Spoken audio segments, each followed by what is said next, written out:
मौसम के हवाले से अपडेट आपको देंगे। पंजाब के मैदानी इलाकों में आज फिर धुंध के बायस मोटरवे के मुख्तलिफ सेक्शंस को ट्रैफिक के लिए बंद कर दिया गया।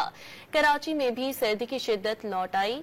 महकमे मौसमियात के मुताबिक शुमाल मशरकी पंजाब, खैबर पख्तूनख्वा, गिलगित बल्दिस्तान, कश्मीर और मुलहका पहाड़ी इलाकों में मतला जज़वी अबरालूद रहने के अलावा चंद मकामात पर गरज चमक के साथ हल्की बारिश और पहाड़ों पर हल्की बर्फबारी हो सकती है। कराची में ठंडी हवाओं के बायस सर्दी की शिद्दत में इजाफा हुआ और दर्जा हरारत में कमी हुई है। कराची में भी सर्दी की शिद्दत लौट आई। महकमे मौसमियात के मुताबिक शुमाल मशरकी पंजाब, खैबर पख्तूनख्वा, गिलगित बल्दिस्तान, कश्मीर और मुलहका पहाड़ी इलाकों में मतला जज़वी अबरालूद रहने के अलावा चंद मकामात पर गरज चमक के साथ हल्की बारिश और पहाड़ों पर हल्की बर्फबारी हो सकती है।